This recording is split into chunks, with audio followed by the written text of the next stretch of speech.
Assalamualaikum warahmatullahi wabarakatuh.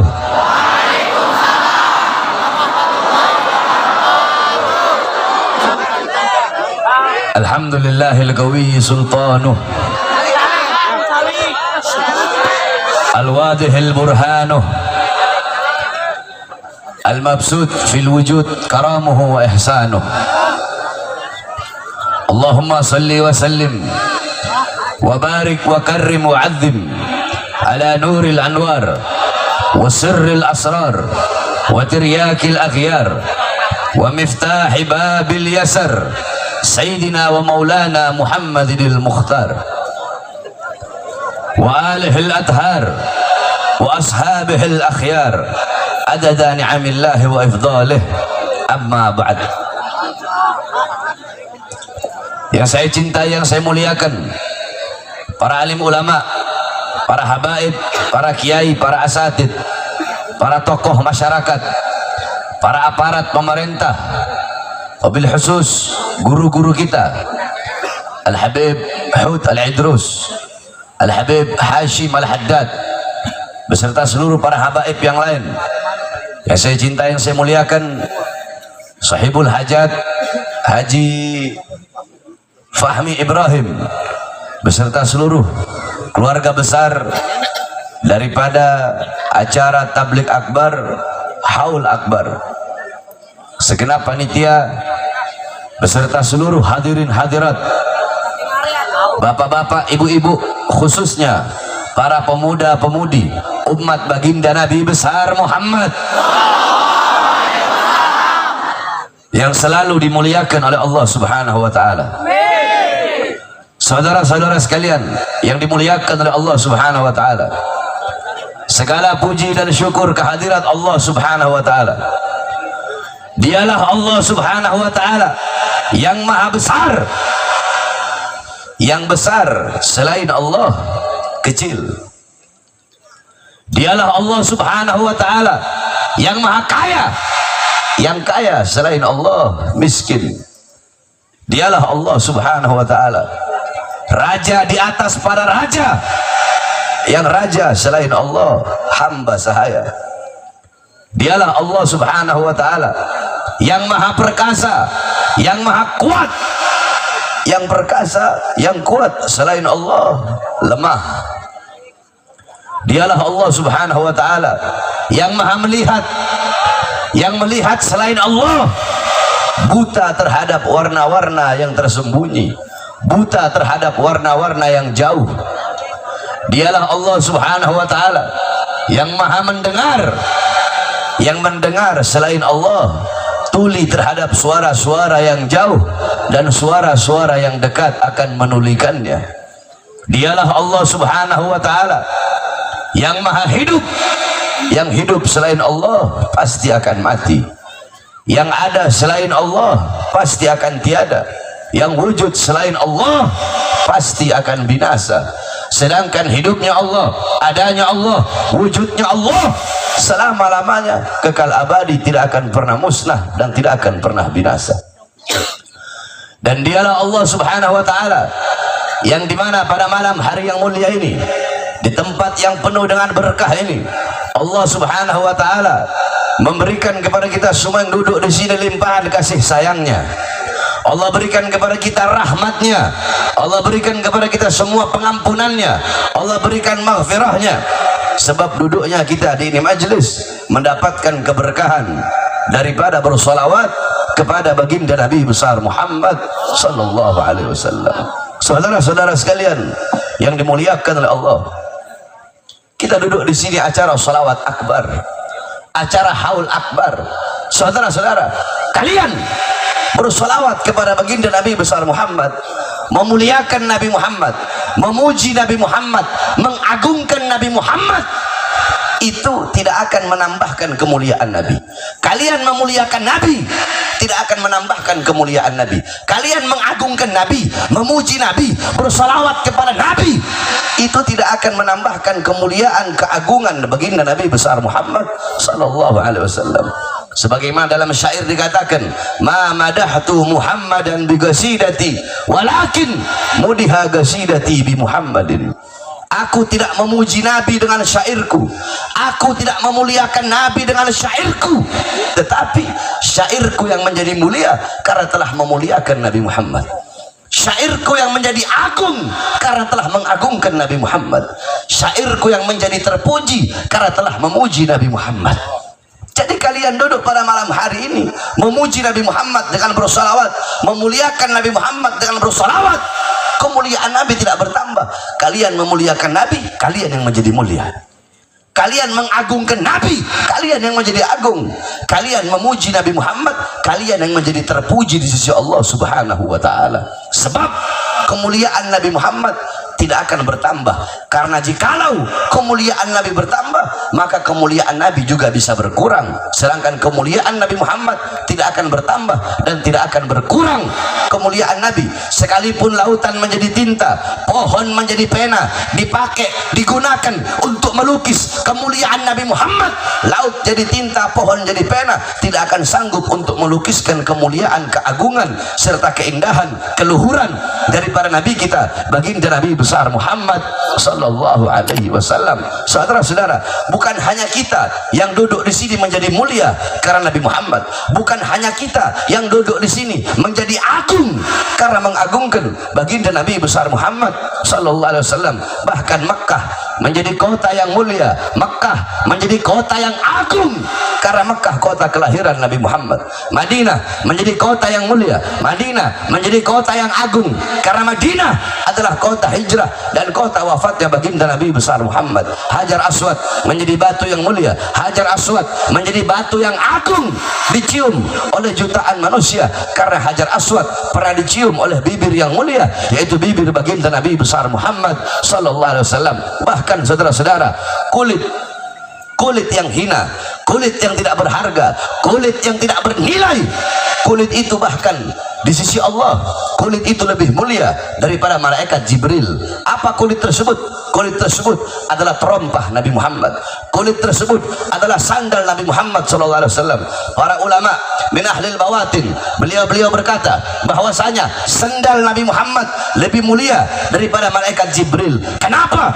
Karena Jibril tidak pernah berjumpa langsung dengan Allah Subhanahu wa taala, sedangkan baginda Nabi besar Muhammad dalam keadaan sadar, yaqdatan, dalam keadaan terjaga, dalam keadaan sadar, zahirnya, batinnya, jasadnya, ruhnya berjumpa langsung dengan Allah. Bahkan sandal Nabi ikut berjumpa langsung dengan Allah. Kenapa sandal itu menjadi mulia? Kenapa sandal itu menjadi agung? Sandal itu menjadi mulia, sandal itu menjadi agung karena dipakai oleh kaki yang mulia, yaitu kaki baginda Nabi besar Muhammad sallallahu alaihi wasallam. Alam tara jildal hakira mugabbalan bisagafi lama ansara jildal mushafi. Tidak pernahkah kalian melihat, tidak pernahkah engkau melihat kulit yang tidak berharga, kulit yang tidak bernilai, kulit tersebut dicium oleh bibir-bibir ketika kulit tersebut menjadi sampul daripada ayat suci Al-Quran. Saudara-saudara, andaikan kalian punya kulit satu buah, itu kulit dibagi dua, setengah kulitnya dibikin sendal atau dibikin dompet atau dibikin tas, setengahnya lagi dibikin sampul daripada ayat suci Al-Quran. Kulit, satu kulit yang sama, tetapi setengahnya kalian bikin dompet, kalian bikin sendal, kalian megang nggak harus punya wudhu, kalian taruh di tempat yang hina nggak ada masalah, kalian mau lempar ke tempat sampah tidak ada masalah. Akan tetapi kulit yang satunya lagi yang kalian bikin sampul dari ayat suci Al-Quran, kulit tersebut ketika kalian pegang harus punya wudhu, megangnya harus penuh akhlak, harus penuh ta'zim, harus penuh hormat, ditaruh di tempat yang tinggi. Kulitnya sama, akan tetapi kenapa yang satu menjadi mulia, yang satu menjadi mulia? Karena menempel dengan sesuatu yang mulia. Begitupun keadaan kita pada malam hari ini, saudara-saudara, kita menjadi mulia karena memuliakan Nabi Muhammad. Kita menjadi agung karena mengagungkan Nabi Muhammad. Kita dipuji oleh para malaikat karena duduknya kita memuji baginda Nabi besar Muhammad sallallahu alaihi wasallam. Saudara-saudara sekalian yang dimuliakan oleh Allah, saya perjalanan dari jam 5 sampai ke sini sekitar jam 12 tadi. Sekitar 7 jam perjalanan saya sampai ke sini untuk menyampaikan ilmu. Jikalau bagi saya tidak ada kata capek, tidak ada kata jauh untuk menyampaikan ilmu, untuk menyebarkan ilmu, maka bagaimana mungkin ada kata jauh bagi kalian untuk mencari dan menuntut ilmunya Allah Subhanahu wa taala. Saudara-saudara sekalian yang dimuliakan oleh Allah, pertama kita duduk di sini dalam rangka salawat akbar. Hadirin sekalian, sebagaimana banyak hadis yang telah kalian dengar, qala Rasul sallallahu alaihi wasallam, man shalla alayya salatan wahidah sallallahu alaihi biha asyra. Barang siapa yang bersalawat kepadaku, kata Rasulullah, satu kali, maka Allah bersalawat kepadanya 10 kali. Salawat dari Allah adalah rahmat, salawat dari malaikat adalah maghfirah, sedangkan salawat dari umat itu adalah doa. Saudara-saudara, Allah mempunyai satu malaikat yang dimana malaikat tersebut sampai detik ini dan sampai hari kiamat, malaikat itu berada di sisi kuburnya Nabi Muhammad. Malaikat itu berada di depan kuburnya Nabi Muhammad, yang dimana jikalau ada setiap umat yang bersolawat kepada Nabi Muhammad, maka malaikat itu berkata, ya Rasulullah, fulan bin fulan, fulanah binti fulan, disebutkan engkau punya nama satu persatu di depan kuburnya Nabi Muhammad. Fulan bin fulan, fulan bin fulan, fulanah binti fulan, orang ini pada malam hari ini mereka bersalawat kepadamu ya Rasulullah. Apa kata Rasulullah? Bawa salawat mereka menghadap Allah Subhanahu wa taala. Dibawa, kalian punya salawat menghadap Allah Subhanahu wa taala. Malaikat berkata, ya Allah, fulan bin fulan, fulan bin fulan, fulanah binti fulan bersalawat kepada kekasihmu Muhammad. Apa kata Allah? Allah berkata, akan aku ciptakan dari setiap satu huruf dari salawat yang mereka baca. Contoh, kalian baca salawat, ya Rabbi salli ala Muhammad. Ya Rabbi, ya satu huruf, alif satu huruf, ra satu huruf, ba satu huruf, ya satu huruf. Ya Rabbi itu 5 huruf. Dari setiap satu huruf, kata Allah, akan aku ciptakan 360 malaikat yang memiliki 360 kepala. Di setiap kepala memiliki 360 wajah. Di setiap wajah memiliki 360 mulut. Setiap mulut memiliki 360 lidah. Setiap lidah berbicara dengan 360 bahasa, yang dimana malaikat tersebut akan bersujud kepadaku, kata Allah, sampai hari kiamat. Dan malaikat itu tidak akan mengangkat kepalanya dari sujudnya sebelum aku mengampuni dosa-dosa umat Muhammad yang bersalawat kepadanya. Ketika Rasulullah SAW Isra Mi'raj di langit ketiga, beliau berjumpa dengan satu malaikat. Malaikat tersebut memiliki 1000 tangan. Di setiap tangannya memiliki 1000 jari. Rasulullah bertanya, wahai malaikat, begitu hebat engkau, Allah ciptakan engkau punya 1000 tangan, setiap tangan engkau punya 1000 jari, untuk apa Allah menciptakanmu? Dijawab oleh malaikat tersebut, ya Rasulullah, aku Allah ciptakan untuk menghitung setiap tetesan-tetesan hujan yang jatuh dari langit ke bumi. Kemudian Rasulullah bertanya, apakah engkau tahu berapa banyak jumlah? Apakah engkau tahu berapa banyak bilangan setiap tetesan hujan yang jatuh dari langit ke bumi semenjak Adam diciptakan hingga saat ini? Apakah engkau bisa menghitung berapa banyak tetesan hujan yang jatuh dari langit ke bumi? Malaikat tersebut menjawab, demi Allah yang mengutusmu sebagai Rasul, aku tahu berapa banyak jumlah bilangan, aku tahu berapa banyak tetesan hujan yang jatuh dari langit ke bumi, dari langit ke gunung, dari langit ke sungai, dari langit ke lembah, dari langit ke hutan, dari langit ke laut. Aku bisa menghitung setiap tetesan-tetesan hujan tersebut dari zaman Nabi Adam sampai detik ini. Aku tahu berapa banyak jumlah dan bilangan tetesan hujan yang jatuh dari langit ke bumi ya Rasulullah. Rasulullah merasa takjub, Rasulullah merasa kagum dengan kehebatan malaikat tersebut. Kemudian malaikat itu tiba-tiba berkata, akan tetapi ya Rasulullah, aku punya kekurangan, aku punya kelemahan. Kata Rasulullah, apa kekuranganmu? Apa kelemahanmu? Malaikat tersebut menjawab, kekuranganku, kelemahanku, yaitu ketika umatmu berkumpul di suatu perkumpulan, ketika umatmu berkumpul di satu majelis untuk bersolawat kepadamu, disitulah kekurangan dan kelemahanku. Karena aku tidak bisa menghitung berapa banyak rahmat dan pengampunan yang Allah berikan kepada umatmu yang bersolawat kepadamu ya Rasulullah. Saudara-saudara, tetesan hujan yang jatuh dari langit ke bumi semenjak zaman Nabi Adam, malaikat itu bisa hitung. Tetapi pada malam hari ini malaikat tersebut sedang bingung karena tidak bisa menghitung berapa banyak pahala, rahmat, kasih sayang dan pengampunan yang Allah berikan kepada kalian yang duduk di sini bersolawat kepada baginda Nabi besar Muhammad sallallahu alaihi wasallam. Maka beruntung kalian, berbahagialah kalian, karena Allah menjadikan lidah-lidah kalian adalah lidah-lidah di dunia basah dengan bersolawat kepada baginda Nabi besar Muhammad, sehingga lidah-lidah yang di dunia basah dengan salawat itu adalah lidah-lidah yang kelak di akhirat akan basah dengan telaga Al-Kautsarnya baginda Nabi besar Muhammad. Apalagi kita duduk di sini membaca maulid, membaca sejarah Nabi Muhammad, membaca tarikh Nabi Muhammad, sirah Nabi Muhammad yang dipimpin oleh Habib Hashim Al-Haddad. Saudara-saudara, setiap dibacakan maulid Nabi Muhammad, maka di situ Nabi Muhammad SAW hadir. Rasulullah hadir ketika dibacakan maulid.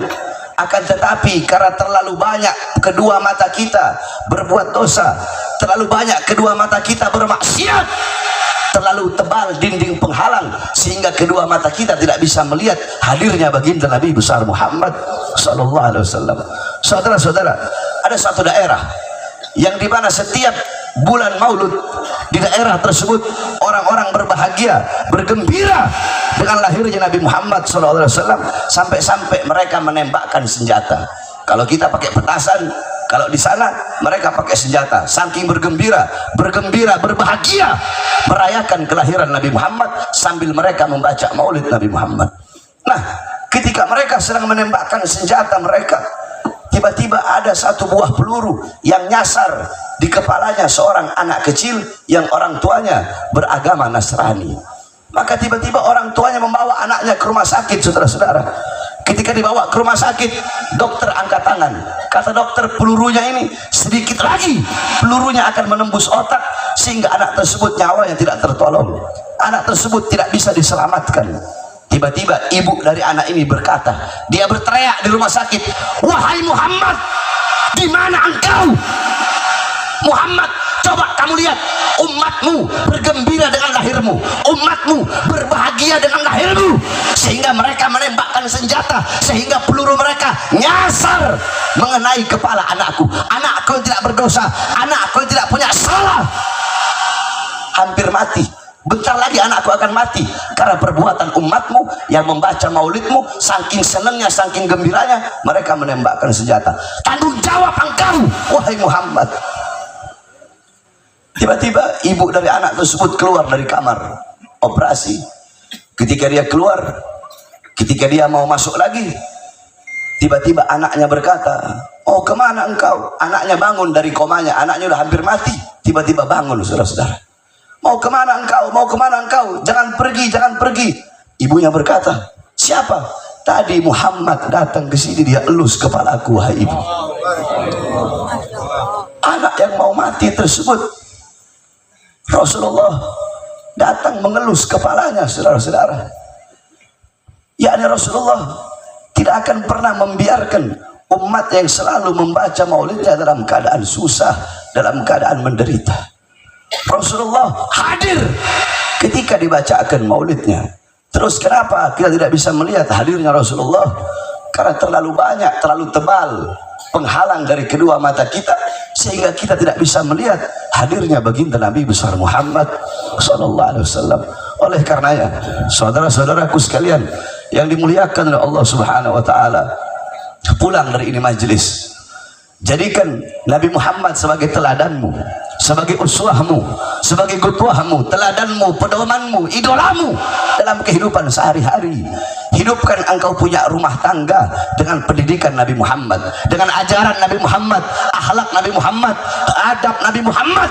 Hidupkan rumah tanggamu, hidupkan kampungmu, hidupkan desamu, hidupkan wilayahmu, hidupkan kotamu, hidupkan daerahmu dengan pendidikan Nabi Muhammad, ajaran Nabi Muhammad, akhlak Nabi Muhammad, ilmu Nabi Muhammad, adab Nabi Muhammad, ibadahnya Nabi Muhammad, khaufnya Nabi, khasyahnya Nabi, zuhudnya Nabi, qanaahnya Nabi.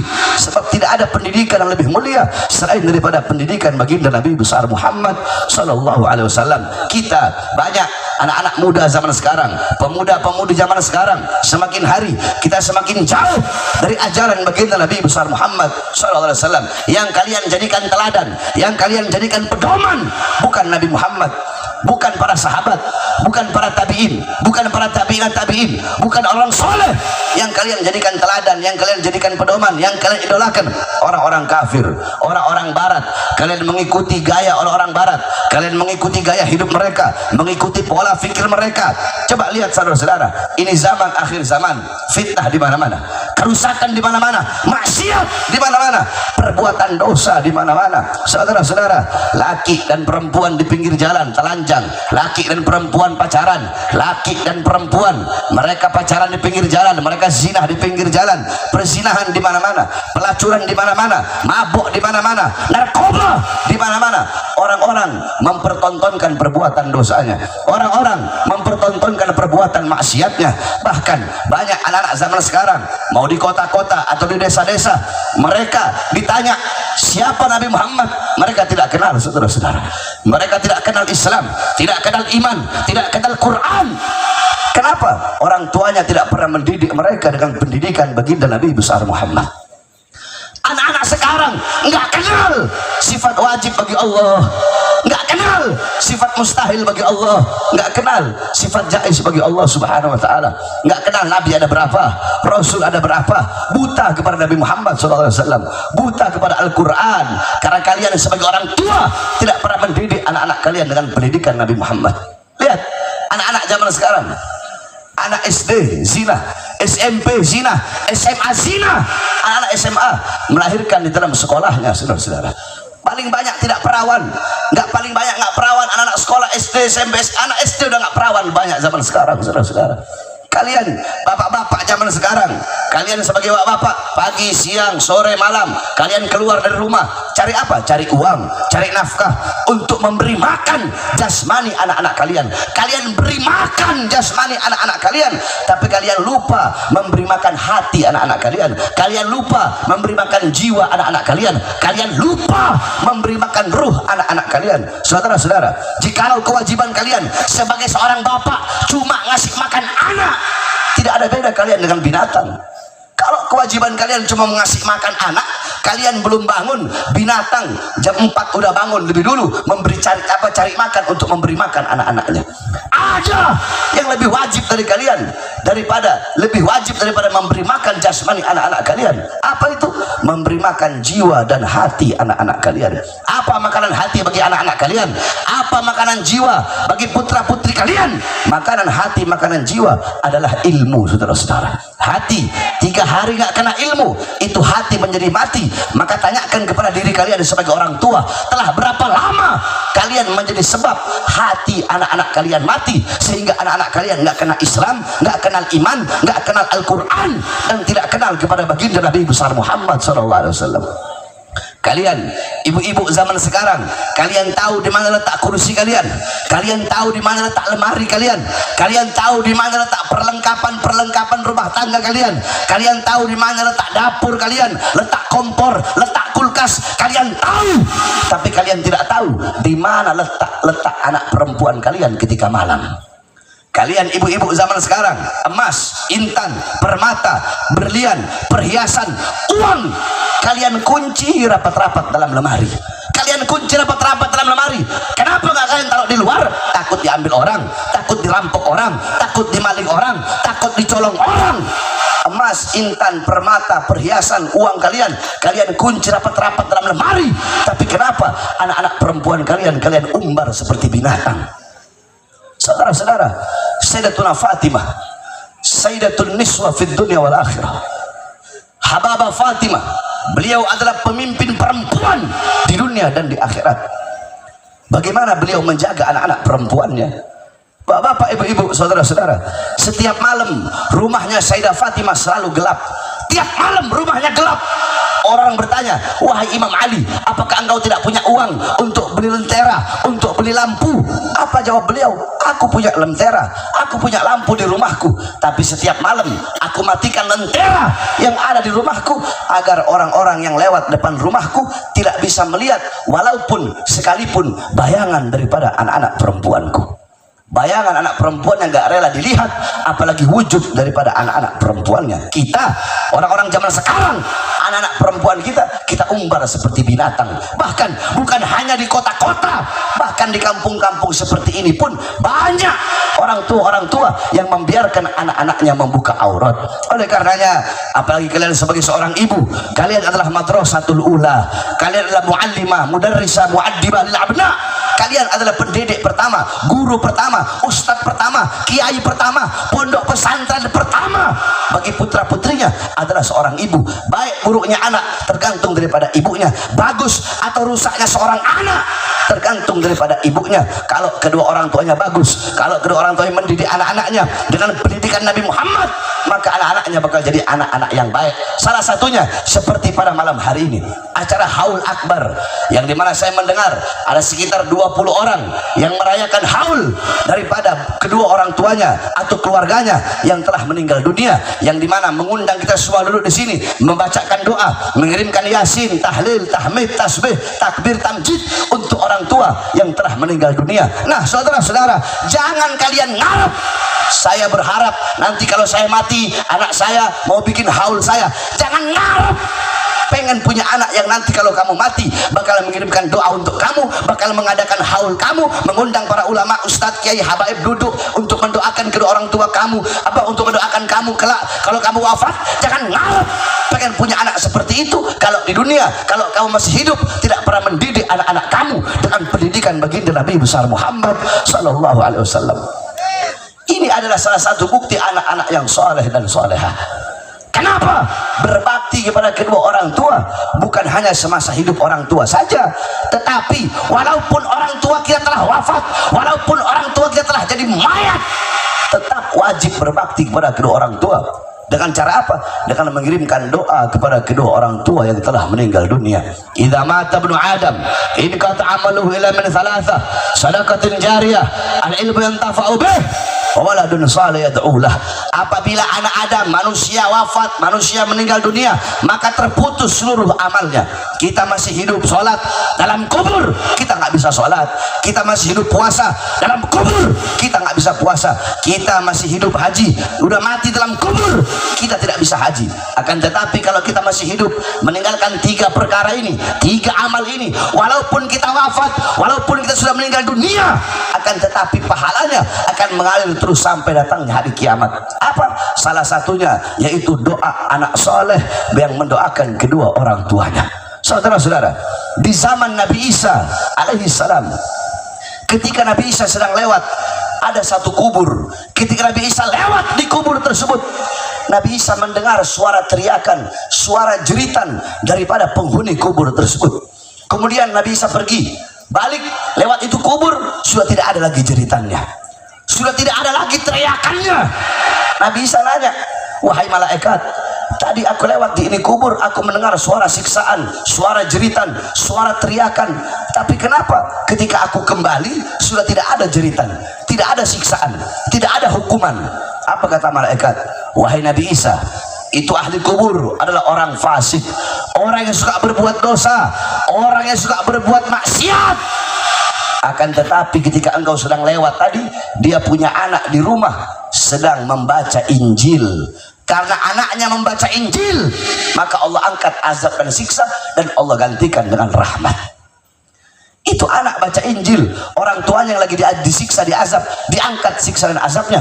Maka bagaimana kalau anak-anak kalian mengirimkan Al-Quran, bacaan ayat-ayat suci Al-Quran untuk kalian kalau kalian sudah meninggal dunia? Tapi jangan ngarep pengen punya anak seperti itu kalau kalian masih hidup tidak pernah mendidik anak-anak kalian dengan pendidikan baginda Nabi besar Muhammad sallallahu alaihi wasallam. Oleh karenanya sekali lagi saya wasiatkan kalian para orang tua, didik anak-anak kalian dengan pendidikan baginda Nabi besar Muhammad sallallahu alaihi wasallam.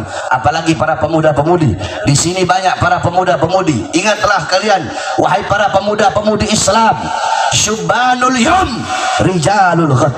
Pemuda-pemuda masa kini, pemuda-pemuda masa sekarang adalah pemimpin-pemimpin di masa yang akan datang. Pemimpin negara, pemimpin bangsa, pemimpin kampung kalian, pemimpin desa kalian, pemimpin wilayah kalian, pemimpin kota kalian, pemimpin daerah kalian, dan pemimpin negara kesatuan Republik Indonesia, pemimpin bangsa, pemimpin negara, dan juga pemimpin-pemimpin agama. Kalau anak-anak mudanya baik, anak-anak mudanya taat, anak-anak mudanya patuh kepada Allah, anak-anak mudanya cinta kepada Allah, hatinya selalu berkaitan dengan Allah, selalu berhubungan dengan Allah, hatinya penuh dengan rasa takut kepada Allah Subhanahu wa taala, anak-anak mudanya menjadikan Nabi Muhammad sebagai teladannya, sebagai pedomannya, sebagai idolanya, anak-anak mudanya mengerti ilmu agama, mengenal iman, mengenal Islam, mengenal takwa, anak-anak mudanya saleh, besok bangsa kita bakal baik, besok bangsa kita bakal bagus, pemimpin-pemimpin bakal menjadi pemimpin-pemimpin yang bagus, pemimpin negara bakal menjadi pemimpin-pemimpin yang baik,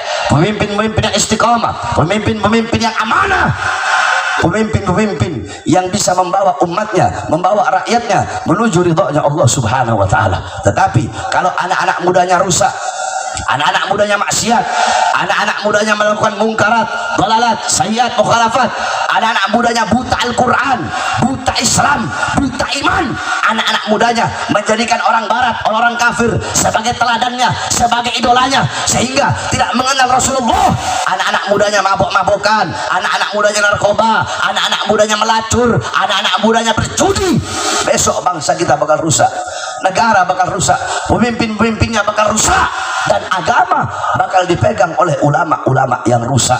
Oleh karenanya kalian para pemuda-pemudi Islam, jadilah pemuda-pemudi kebanggaan baginda Nabi besar Muhammad. Selalu duduk di majelis-majelis Nabi Muhammad, selalu duduk di majelis-majelis taklim. Wahai para pemuda-pemudi Islam, ikuti para ulama, ikuti para ustadz, ikuti para kiai. Jangan jauh dari ulama, jangan jauh dari habaib, jangan jauh dari kiai, jangan jauh dari orang-orang soleh. Almar'u ma'aman ahab, seseorang kelak di akhirat akan dikumpulkan bersama orang yang ia cintai. Man tashabbaha biqaumin fahuwa minhum, barang siapa yang menyerupai suatu kaum maka dia sama dengan kaum tersebut. Al-Imam Malik qal muhibbal qaum yalhaq bil jamaah, pecinta suatu kaum akan dikumpulkan bersama dengan kaum golongan kelompok yang ia cintai. Mahbubal mahbub mahbub wa muhibbal mahbub mahbub, qal Al-Imam Ghazali. Imam Ghazali mengatakan orang-orang yang dicintai oleh orang-orang yang dicintai oleh Allah, orang itu pun akan dicintai oleh Allah. Mencintai orang-orang yang dicintai oleh Allah, orang itu pun akan dicintai oleh Allah. Wahai para pemuda-pemudi Islam, jarak engkau kelak di akhirat dengan Nabi Muhammad, jarak jauh atau dekatnya engkau dengan Nabi, kadar kedekatan engkau atau jauhnya engkau dengan Nabi kelak di akhirat, itu menurut kadar kedekatan engkau di dunia dari majelis-majelis seperti ini. Kalau di dunia engkau dekat dengan majelis ilmu, dekat dengan majelis taklim, dekat dengan majelis salawat, dekat dengan para ulama, dekat dengan para habaib, dipastikan di akhirat engkau pun akan dekat dengan baginda Nabi besar Muhammad. Tapi kalau di dunia engkau jauh dari ulama, jauh dari orang soleh, jauh dari para habaib, jauh dari para kiai, di akhirat dipastikan engkau pun akan jauh dari baginda Nabi besar Muhammad sallallahu alaihi wasallam. Oleh karenanya, wahai para pemuda-pemudi Islam, selalulah kalian menjadi pemuda-pemudi Islam yang menegakkan keadilan, yang memperjuangkan Islam, yang menyampaikan kebenaran. Saudara-saudara, Islam tidak butuh kepada 1 juta pemuda yang tidak memiliki ghirrah, yang tidak memiliki semangat, yang tidak memiliki semangat yang kuat, yang tidak memiliki tekad yang bulat. Islam tidak butuh kepada 1 juta pemuda yang tidak punya semangat dalam membela Islam, yang tidak punya semangat dalam membela bangsa, yang tidak punya semangat dalam membela negara. Tapi Islam lebih butuh kepada 1 anak muda tetapi jiwanya menggebu-gebu, semangatnya menggelora untuk membela bangsa, untuk membela Islam, untuk membela negara kesatuan Republik Indonesia. Sampaikan kebenaran, perjuangkan keadilan, jangan pernah engkau takut untuk menyampaikan kebenaran. Walaupun seluruh dunia harus membencimu, mencacimu, memakimu, menghinamu, menfitnahmu, saudara-saudara, jangan engkau berada di jalan yang benar, engkau berada di jalan yang buruk, engkau berada di jalan yang sesat. Banyak yang menghina, banyak yang mencaci, banyak yang memaki. Apalagi engkau berada di jalan kebenaran, apalagi engkau berada di jalannya Allah, berada di relnya Allah untuk membela agama Allah. Pasti banyak yang menghinamu, banyak yang mencacimu, banyak yang memakimu, banyak yang menyepelekanmu.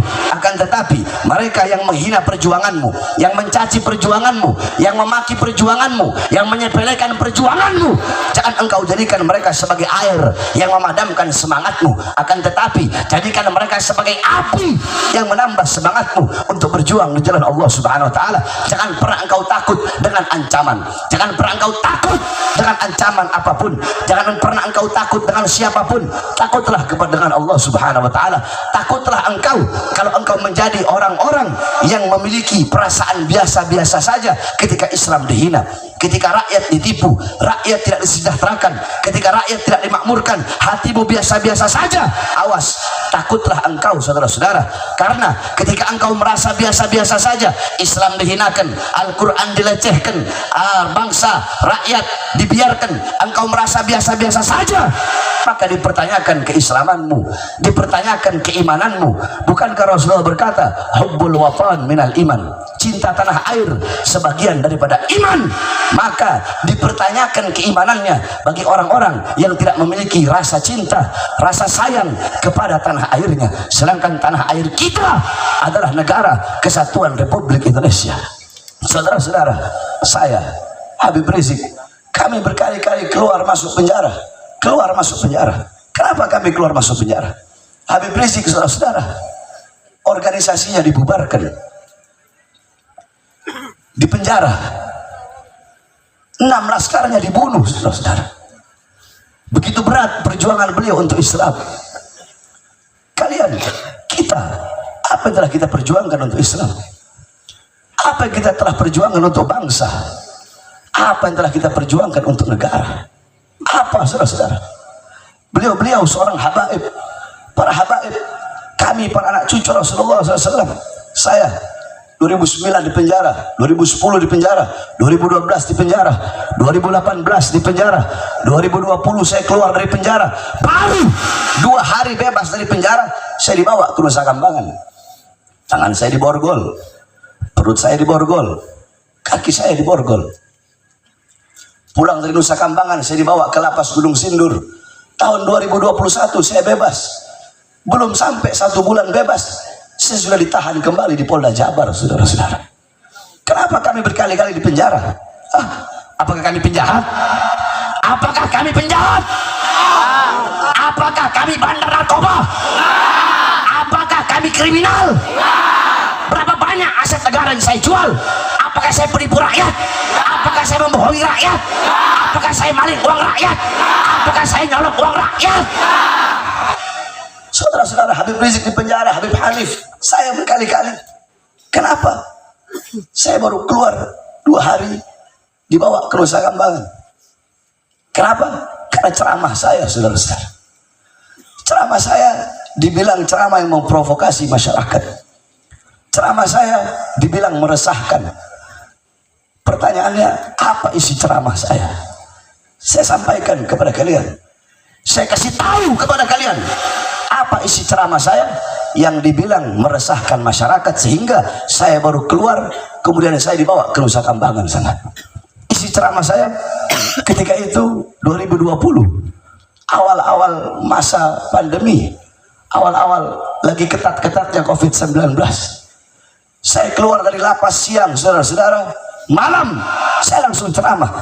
Padahal saya tahu resikonya, nanti saya pasti bakal dipenjara lagi. Nah, saudara-saudara, ketika itu dalam ceramah saya mengatakan, wahai pejabat, wahai aparat, wahai pemerintah, kenapa rakyat, kenapa masyarakat kalian kurung dalam rumah, PSBB, nggak boleh keluar rumah? tetapi tidak kalian beri makan, tidak kalian berikan minum, makan, minum, kebutuhan pokoknya tidak kalian berikan. Sedangkan rakyat kalian nggak boleh keluar rumah. Kalian mau menghidupkan rakyat, memakmurkan rakyat, atau mau bikin mati rakyat? Wahai pejabat, wahai aparat, wahai pemerintah, kenapa mal-mal, perusahaan-perusahaan milik asing tetap buka di masa pandemi corona ini, sedangkan warung-warung kecil, toko-toko kecil pribumi, kenapa kalian paksa untuk tutup? Wahai pejabat, wahai aparat, wahai pemerintah, berapa banyak pengangguran di Indonesia, pemuda-pemudi yang tidak punya kerjaan, pemuda-pemudi yang pengangguran di masa corona ini. Tapi kenapa di masa corona, di masa pandemi, di saat banyak pengangguran di Indonesia, tetapi tenaga kerja terus kalian kirim dari Cina, terus kalian kirim dari asing? Itu isi ceramah saya yang katanya meresahkan, saudara-saudara. Saya tanya, dalam ceramah saya itu, apakah saya membela diri saya? Apakah saya membela keluarga saya? Apakah saya membela anak istri saya? Apakah saya membela kelompok saya? Apakah saya membela golongan saya? Apakah saya hanya membela Islam saja? Siapa yang saya bela? Rakyat atau bukan? Siapa yang saya bela? Siapa yang saya bela?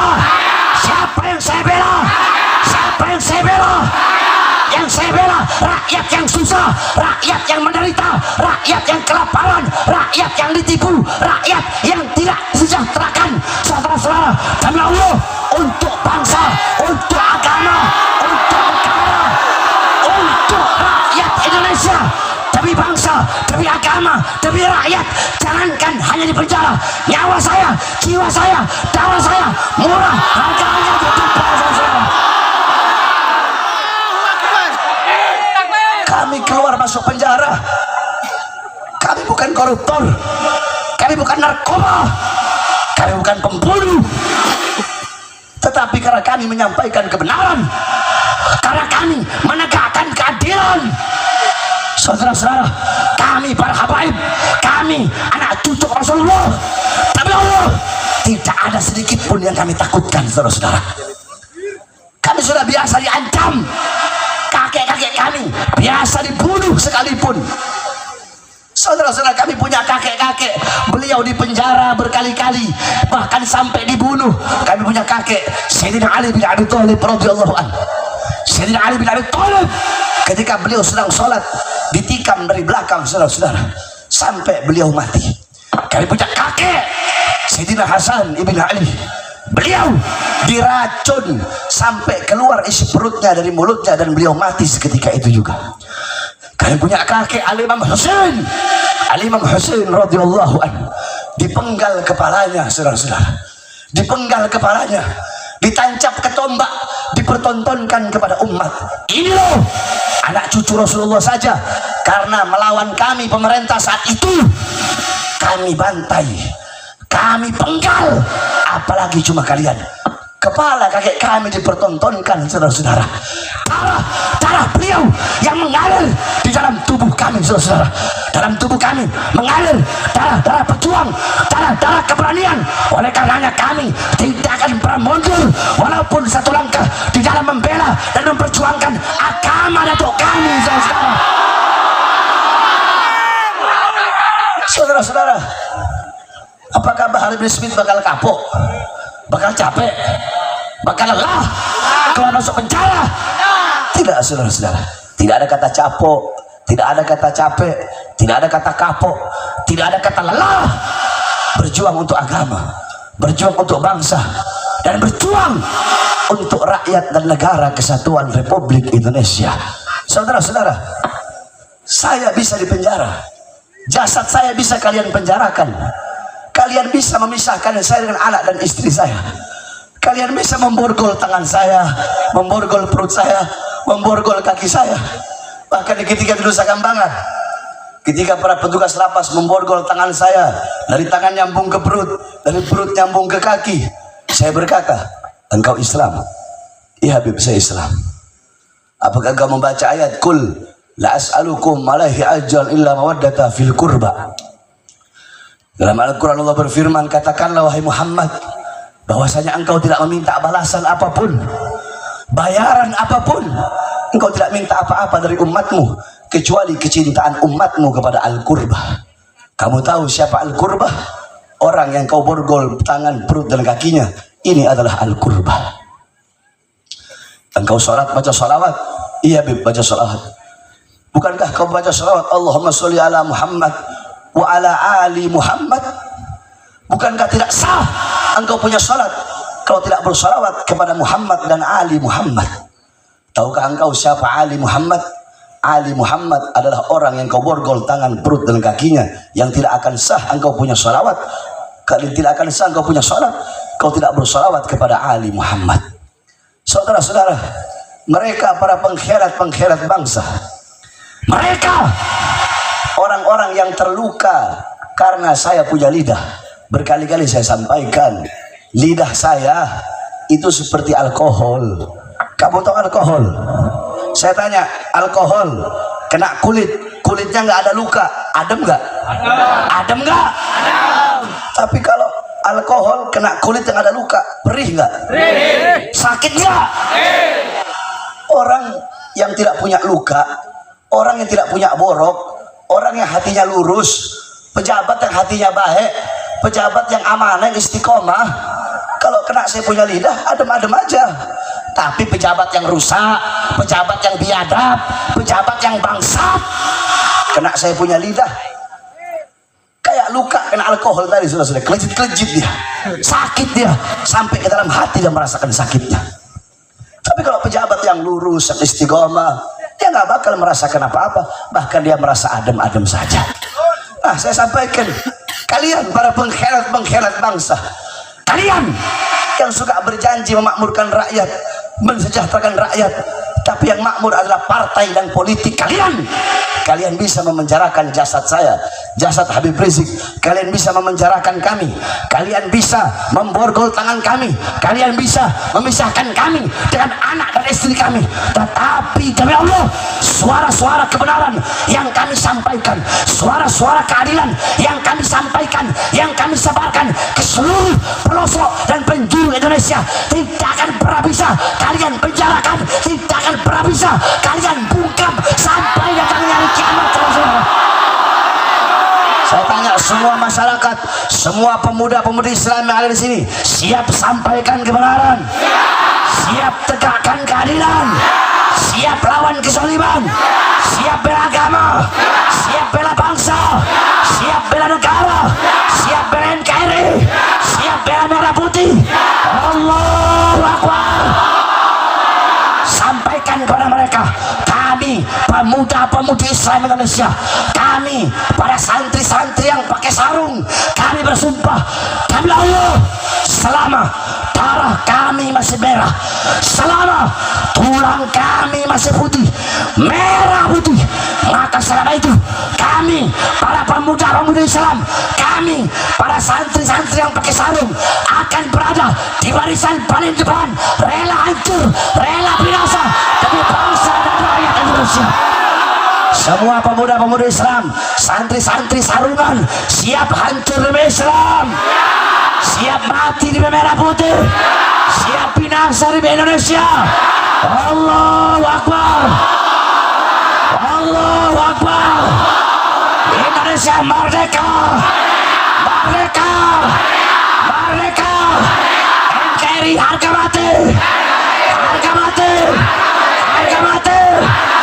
Allahu Akbar. Mudah-mudahan Allah berikan keselamatan bagi bangsa, Allah berikan kedamaian bagi Indonesia, Allah berikan ketentraman bagi Indonesia. Pejabat jadi pejabat yang baik, pejabat yang cinta ulama, yang cinta orang-orang soleh, ulama jadi ulama yang baik, ulama jadi ulama yang lurus. Amin ya rabbal alamin. Saya senang, saya bahagia. Dari pas masuk tadi kemari, saya dikawal sama polisi. Saya lihat ada Bapak Kapolsek bersama-sama dengan bapak-bapak dari TNI Koramil.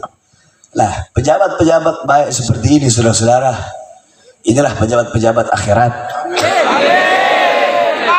Jadi pejabat harus datang ke ulama.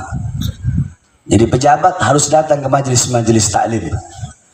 Al-Imam Ghazali beliau berkata, apabila ada pejabat mendatangi ulama, pejabat mendatangi majelis-majelis ilmu, itu tujuan dari pejabat itu adalah mencari akhirat.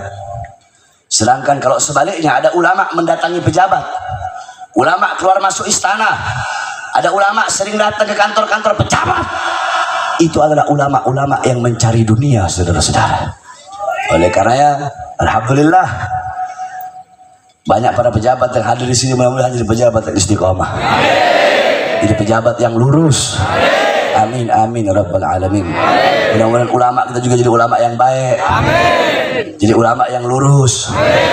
Sebab banyak ulama sekarang, ustadz kiai sekarang, ustadz kiai habib sekarang, alimun alladhi yaj'alu ilmahu tabi'an ra'yil muluk, adalah seorang ulama yang menjadikan ilmunya untuk mengikuti kemauan para penguasa. Ulama tapi menjadikan ilmunya untuk mengikuti kemauan penguasa. Penguasa maunya A, ini ulama tahu A ini buruk, ini ulama tahu A ini nggak baik, A ini haram, A ini rusak. Tapi bagaimana caranya mencari-cari dalil untuk membenarkan yang salah, untuk memperbaiki yang buruk daripada kesalahan pejabat tersebut.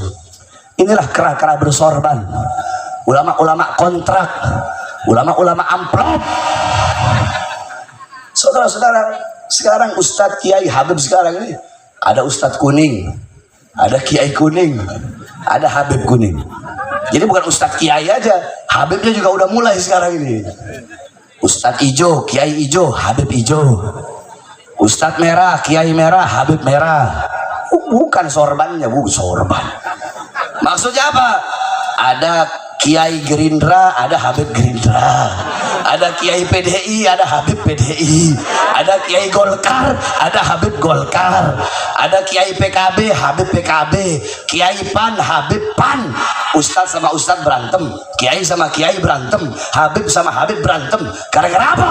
Gara-gara beda bendera, gara-gara beda pandangan politik, gara-gara beda capres. Yang satu habib Jokowi, yang satu habib Prabowo. Yang satu Habib Anies, yang satu Habib Ganjar Pranowo. Gara-gara beda capres, Habib sama Habib berantem, kiai sama kiai berantem. Terus kita mau bilang, ayo umat bersatu. Bagaimana umat mau bersatu? Ustadz sama ustadznya berantem, kiai sama kiainya berantem, habib sama habibnya berantem. Gara-gara urusan partai, urusan bendera, urusan politik, urusan kursi, urusan kedudukan, urusan jabatan, urusan perut, saling berantem, saudara-saudara. Kami para habaib, kami diajarkan oleh kakek-kakek kami, andaikan pangkat, jabatan, tahta, kekuasaan, andaikan bisa dipegang oleh seekor binatang peliharaan, maka demi Allah kami tidak rela, kami tidak ridha binatang peliharaan kami memegang pangkat, jabatan, tahta dan kekuasaan tersebut. Kalau binatang peliharaan kami saja kami tidak rela memegang pangkat dan jabatan, bagaimana kami para habaib akan rela untuk tujuan pangkat dan jabatan? Tidak, saudara-saudara. Tujuan kami bukan itu.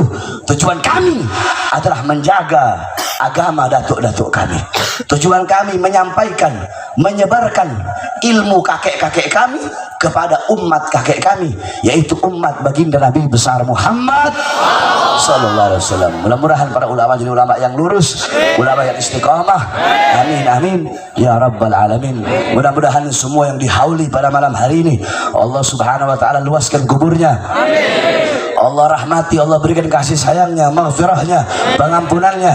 Dan kita semua hadir di sini tidak keluar dari majelis kecuali Allah ampuni dosa-dosa kita, dosa-dosa yang telah lalu, dosa-dosa yang akan datang, dosa-dosa yang tampak, dosa-dosa yang tidak tampak. Amin amin rabbal alamin. Alhamdulillah, saudara-saudara, malam hari ini kita bisa berjumpa, bertatap muka. Saya terakhir ke sini sekitar 16 tahun lalu ya. 16 tahun yang lalu saya terakhir ke sini. Saya masih ingat saya ceramah sama almarhum Habib Muhdor Tapos sekitar tahun 2007. Iya, 16 tahun lalu. Terakhir saya ceramah di daerah sini, Cianjur Selatan. Dulu perjalanan dari Jakarta masih 12 jam. Jalannya lubang-lubang sebesar gini dulu. Sekarang udah agak mendingan, alhamdulillah. Kita bisa bertatap muka. Mudah-mudahan ini tidak menjadi akhir kita bertatap muka. Insya Allah kita bisa berjumpa kembali. Sebenarnya tadi saya itu nggak bisa hadir. Sebab orang paling susah ngundang saya ceramah itu paling susah. Saya paling susah hadir. Karena saya sibuk ngurus pondok, sibuk banyak tamu. Tapi ya mungkin wiritannya kuat-kuat di sini bisa narik saya sampai datang. Kayaknya wiritannya kuat tuh baca wiridnya, makanya saya bisa ketarik ke sini. Padahal tadinya saya udah niat, saya jujur, saya udah niat gak mau datang. Tapi ya berhubung kalian wiritannya kuat, sehingga saya bisa sampai ke sini. Alhamdulillah, mudah-mudahan kita semua mendapatkan keberkahan dari Allah Subhanahu Wa Taala.